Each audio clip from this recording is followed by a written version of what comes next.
dan di Matius 4 ada sebuah perjalanan hidup Yesus yang dimana Yesus harus berpuasa 40 hari dan dia masuk ke padang gurun dan dicobai iblis. Saya percaya apa yang Yesus harus lewati itu merupakan sebuah pelajaran bahwa sebagai orang percaya pengikut Kristus, kita juga harus siap melewati yang sama. Yang mengerti katakan amin. Di dalam Lukas 4 ayat yang pertama sampai ketiga, kita baca dulu sama-sama. Yesus yang penuh dengan Roh Kudus kembali dari sungai Yordan, lalu dibawa oleh Roh Kudus ke padang gurun. Di situ ia tinggal 40 hari lamanya dan dicobai iblis. Selama di situ ia tidak makan apa-apa dan sesudah waktu itu ia lapar. Lalu berkatalah iblis kepadanya, "Jika engkau anak Allah, suruhlah batu ini menjadi roti." Ayat 4 baca sama-sama. Jawab Yesus kepadanya, "Ada tertulis, manusia hidup bukan dari roti saja." Ujian pertama yang Yesus lewati setelah berpuasa 40 hari adalah ujian lapar. Yesus lapar sekali karena dia 100% Allah, 100% manusia. Dan ketika dia lapar, iblis mulai menggoda. Nah, saya mau kasih tahu bahwa ujian yang juga akan kita alami dalam hidup kita, yaitu ujian kebutuhan. Apa sebenarnya yang menghidupi kita? Orang bilang ya, hidup itu perlu makan. Orang hidup untuk makan, makan untuk hidup. Tapi sesungguhnya dalam Matius 4 ayat 4 Yesus bilang begini, ada tertulis, manusia hidup bukan dari roti saja, tapi dari setiap firman yang keluar dari firman mulut Allah. Saudara, untuk hidup kita butuh makan. Tapi saya mau kasih tahu, di dalam hidup kita nggak cuma butuh makan, kita butuh Tuhan.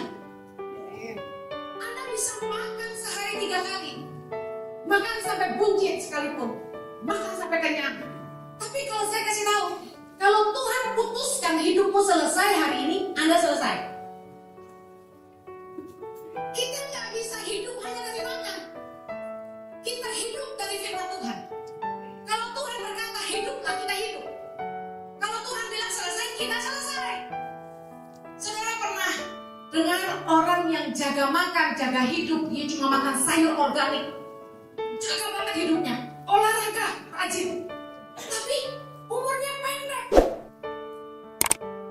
Sebagai manusia, kita nggak bisa kalkulus usia kita. Kita nggak bisa bilang formula umur panjang adalah hidup sehat. Ada yang berani ngomong itu? Gak ada yang bisa menentukan usianya. Manusia hidup bukan dari roti saja. Ini maksud firman Tuhan. Kita hidup dari firman Allah. Artinya apa? Kita hidup, kita harus mengandalkan kehendak Tuhan dalam hidup kita. Dan firman Allah harus dihidupi dalam hidup kita. Apa akibatnya ketika kita hanya berpikir bahwa hidup hanya untuk makan? Orang hanya fokus kepada kebutuhan. Mengerti kehendak Allah akan membuat kita menolak tawaran dunia. Kita itu gampang tergoda sama tawaran-tawaran dunia yang sebenarnya lebih meyakinkan, lebih pasti, lebih menggiurkan, sangat menjanjikan. Tapi banyak dari kita yang hidupnya di-drive, dikendalikan oleh kebutuhan dan bukan oleh kehendak Tuhan. Kita menjalani hidup kita dari kecil itu karena kebutuhan. Contoh, kita sekolahkan anak-anak kita. Kita bilang gini, sekolah sungguh-sungguh supaya besok kamu jadi orang sukses. Maksudnya apa? Supaya nggak miskin, supaya bisa makan. Kita ajar anak-anak kita dari kecil, bahkan kita diajar dari kecil. Hidup kita itu di-drive, dikendalikan oleh sebuah tujuan untuk bertahan hidup. Padahal tahukah Anda, hidup kita nggak cuma dari makan, hidup kita juga dari firman Tuhan. Apa yang jadi keinginan Tuhan buat kita itu penting. Kita harus taat sama firman. Saya kasih cerita. Satu hari Jojo sama saya sudah pulang ke Indonesia Januari 2006. Ketika Tuhan bilang sama saya, Henny, selamatkan generasi. Jujur waktu itu saya nggak ngerti apa maksud Tuhan, tapi saya taat aja. Saya tahu saya harus pulang dari Australia, meninggalkan semua rasa nyaman. Tapi saya nggak tahu di Indonesia itu mau buat apa. Saya sama Jojo ke Australia dari sejak lulus SMA, masih kecil. Siapa yang kenal kami di Indonesia? Ada beberapa yang kenal itu hamba-hamba Tuhan yang melayani di Australia. Itu kami jemput di airport, kami antar. Kalau kita tinggal di luar negeri, kesempatan ketemu hamba-hamba Tuhan besar itu lebih kemungkinannya lebih banyak. Karena mereka butuh orang lokal jemput mereka. Tapi waktu kami pulang, tak ada satu orang pun yang melirik kami dan peduli kami. Kami bingung mau ngapain. Tuhan suruh kami pulang ke Indonesia, selamatkan generasi. Sementara kami kan juga butuh penghidupan dan menghidupi kedua anak kami. Waktu itu Chloe Zoe masih umur 4,5 bulan. Satu hari ketika Jojo dapat, Tuhan buka jalan, yang pertama itu Jojo dapat pelayanan di Bandung. Kami kerja sama seorang pengusaha, dia gaji kami. Lucunya, job desk-nya, tanggung jawab Jojo bukan kerja di perusahaan, tapi disuruh menolong sebuah gereja di Bandung. Tapi yang gaji pengusaha ini.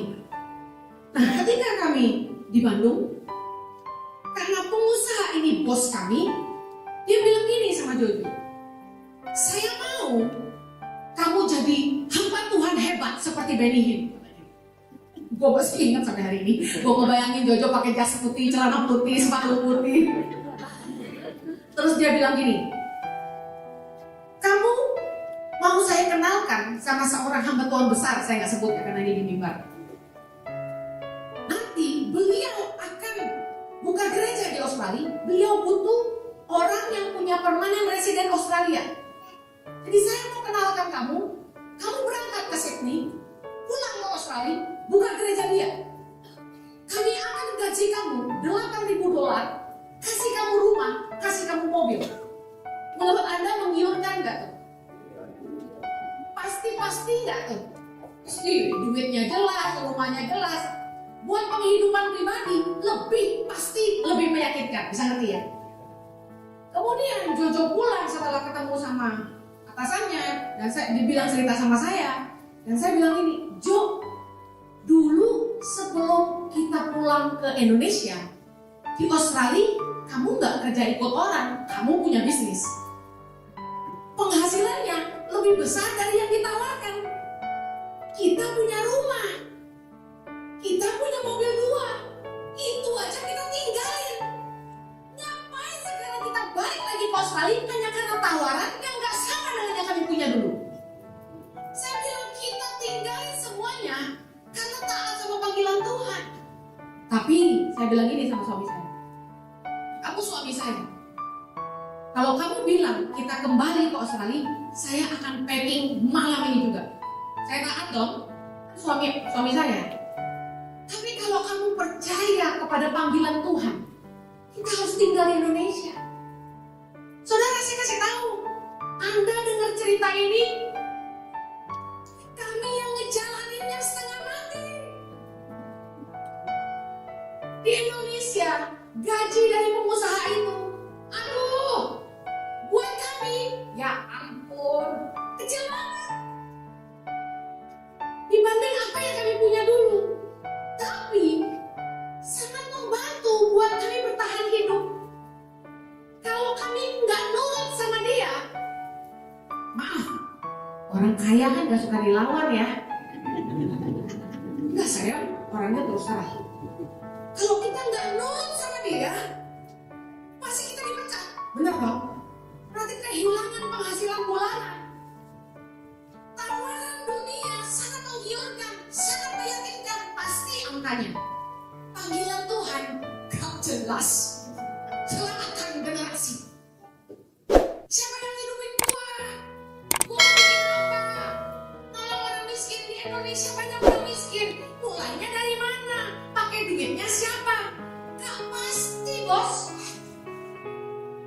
Tapi dengar baik, Amsal 14 ayat 12 bilang, ada jalan yang disangka orang lurus, tapi ujungnya menuju maut.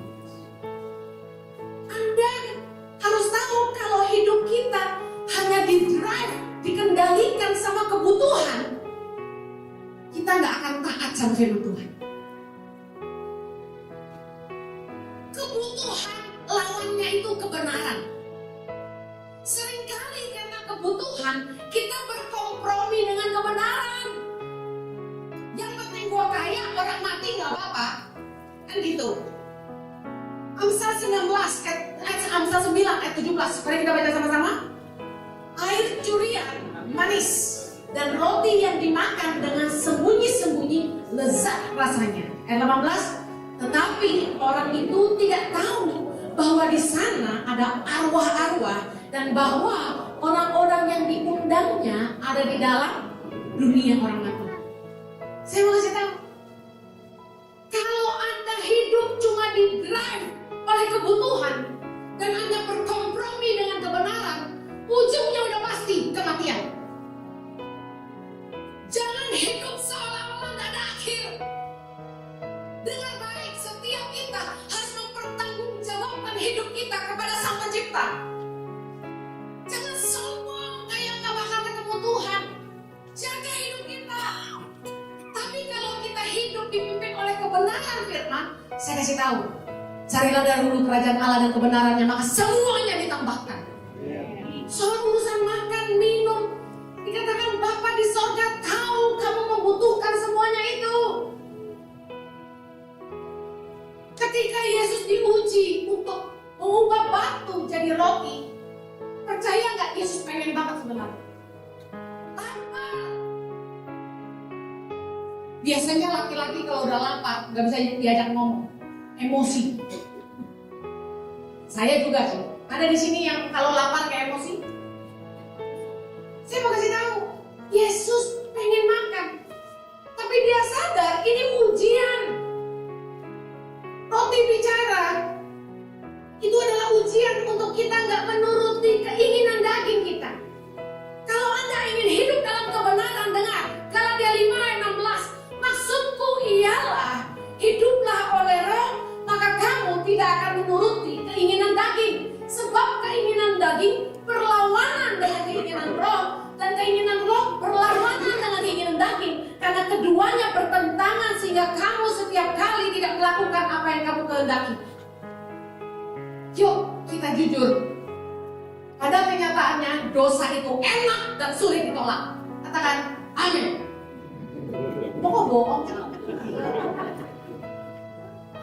Tapi kita harus melatih diri kita untuk tidak selalu mengikuti keinginan daging. Saya dites sama Tuhan sebagai perempuan. Perempuan itu butuh rasa aman. Ada amin ibu-ibu? Apa rasa aman kita? Money, chen, fulus, yoku. Perempuan kalau diajak nikah, masa nggak nanya, kamu punya uang nggak? Bohong itu. Kalau ada laki-laki yang marah, kamu ada duitan, mau nikah tanya uang saya ada apa enggak? Anda pikir nikah makan daun?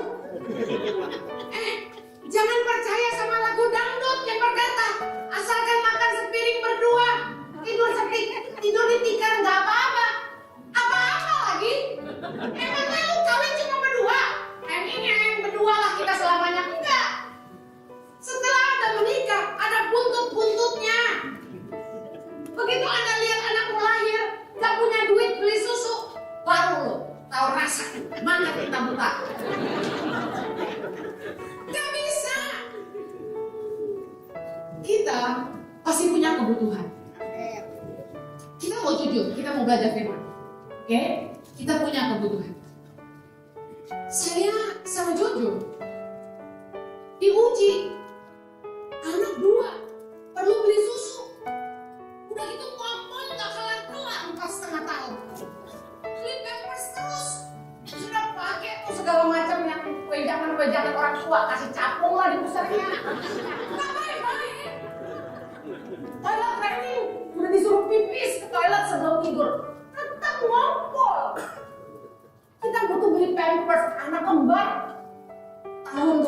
28, Excel lahir jadi 3. Bayangin, 3 anak beli susu, beli pampers, makan. Excel good boy, 1,5 tahun doang begitu kan. Ya, beli pampersnya. Terus apa lagi ya kebutuhannya? Macam-macam deh. Sementara tawaran dari pengusaha ini jelas akan menolong hidup kami. Rambut gue begini lagi direkam ya. Kat. Kebutuhan ada. Saya mau kita share terbuka. Saya nggak mau jadi orang munafik ya. Tapi banyak kali orang yang saya layani itu nitip amplopnya buat tangan pengharapan aja, tau nggak? Gue mau terus terang. Saya dipanggil perusahaan gede, tombak udah jauh tempatnya, peditnya minta ampun. Amplopnya cuma 300.000, naik Grab bolak-balik aja habis bos. Dan kira-kira perusahaan boleh pesan, PK-nya cuma sampai gope, ampun deh. Udah jauh dari jemput kita. Udah sampai keringetan kok wah. Pendeta juga butuh makan. Dengarlah yang mendengar tutup saya. Sebel kok. Soalnya ada yang nanya tuh kenapa YouTube ada iklannya. Buat siapa tuh duitnya?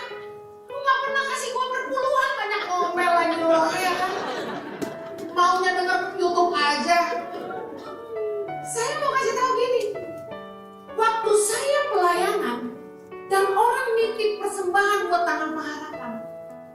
Kalau saya tidak takut Tuhan dan tidak pegang firman, itu amplop buat tilap juga gak ada yang tahu. Saya mau ngomong terus terang. Saya ngantongin nih persembahan orang, Bu, buat tangan pengharapan ya. Bu, buat tangan pengharapan. 1 juta, 2 juta. Ada pernah terjadi mujizat 10 juta. Wah, elo ya. Gak usah jualan kaos. Ada yang kasih 10 juta. Tapi amplop saya sendiri yang buat saya sampai 300.000, 500.000. Saya mau kasih tahu, saya itu dapat amplop. Saya udah pernah bilang ini, nggak buat saya makan sendiri. Saya kasih orang di rumah buat duit sayur. 1 bulan bisa 6 juta. Uang makan di rumah buat staff. Anak-anak juga kalau ke rumah tanya misal mereka, masa mama nggak kasih makan? Mama selalu tanya, Nana so makan? Belum makan kok naik? Makan kita. Makan pagi, makan siang, makan malam. Mama pikir, gitu dong. Kebutuhan ada. Tapi heran orang kalau nitip amplop, kebutuhan gue dikit amat ya. Saya mau kasih tahu. Ini kenyataan, kita punya kebutuhan. Tapi hidup gak cuma dari roti aja. Kita hidup dari firman Tuhan. Kita harus pegang kebenaran. Saya takut tiap kali orang nitip amplop, gue setor. Bahkan bukti setorannya saya minta sama Rio. Kalau sampai dari setor, berarti Rio yang korupsi, bukan saya. Saya bilang, Rio, tolong bukti setornya kirim ke saya. Saya langsung kirim ke orang yang nitip amplop. Sebagai ucapan terima kasih, kita kirim. Jadi, kalau ada yang nggak terima ucapan terima kasih, salah olin, angkat tangan olin. Nah, bagi berdiri dulu, biar mukanya dikenal sayangku. Kalau ada bapak ibu donasi nggak terima tanda terima, nih marahin nih orangnya nih. Uang gua kasih semuanya loh, nggak gua tilep. Saya kasih tahu, manusia nggak tahu. Staf saya ada yang berani ngomong, gue ini kok ambil separuh? Nggak berani. Tapi saya nggak mau ambil. Butuh nggak? Butuh lagi gila. Sorry nggak boleh ya lagi khotbah ya. Tapi saya berpegang kepada kebenaran. Dengan baik, seringkali ketika orang diberi sama kebutuhan, orang mengkerombomi dengan kebenaran. Dengar, jangan seenak perut hidup dalam daging. Lihat akibatnya. Baca sama-sama. Galatia 6 ayat 19. Perbuatan daging telah nyata, yaitu percabulan, kecemaran, hawa nafsu, penyembahan berhala, sihir, perseteruan, perselisihan, iri hati, amarah, kepentingan diri sendiri, percideraan, roh pemecah, kedengkian, kemabukan, pesta pora, dan sebagainya. Terhadap semuanya itu kuperingatkan kamu, seperti yang telah kubuat dahulu, bahwa barang siapa melakukan hal-hal yang demikian, ia tidak akan mendapat bagian dalam kerajaan Allah. Dengar baik, hidup enggak dari roti aja, tapi kita perlu hidup dan ketaatan akan firman Allah. Jangan pikir kenyang di bumi. Buat apa kalau kita harus sengsara di kekekalan nanti? Iman itu bukan sekedar agama. Iman itu berkata bahwa kita harus percaya bahwa Allah itu ada. Berani 11 ayat 6. Tanpa iman tidak mungkin orang berkenan kepada Allah, sebab barang siapa berpaling kepada Allah, ia harus percaya bahwa Allah ada. Kalau Anda percaya bahwa Allah ada, saya kasih tahu, maka Tuhan melihat semua yang kita buat. Orang sering ngomong, saya orang beriman. Tapi ketika ada diuji, kadang-kadang iman kita mulai goyang dan bilang begini, Tuhan beneran ada apa enggak ya? Kalau orang tuh orang beriman, iman tuh gak ada urusan sama agama. Iman itu nyata dalam perbuatan. Anda yakin Allah ada dan Dia lihat semua yang kita buat, bahwa setiap kita harus mempertanggungjawabkan setiap perbuatan-perbuatan kita. Orang ke gereja bayar perpuluhan, ngaku beriman, tapi bisnis nipu orang. Suami gak ada, selingkuh sama pacar lama, kerja gak jujur, nilep uang, duit kecil aja ditilep. Gimana Tuhan mau percaya duit gede? Saya mau kasih tahu, Anda mau belajar taat kebenaran, Anda akan sungguh-sungguh melihat penyertaan Tuhan. Gak cuma urusan makan roti, Tuhan itu sanggup memberkati kita jauh lebih banyak. Karena firman Tuhan berkata Matius 6 ayat 33, carilah dahulu kerajaan Allah dan kebenarannya, maka semuanya tidak hanya dicukupi, tapi ditambahkan sampai limpah-limpah. Katakan amin.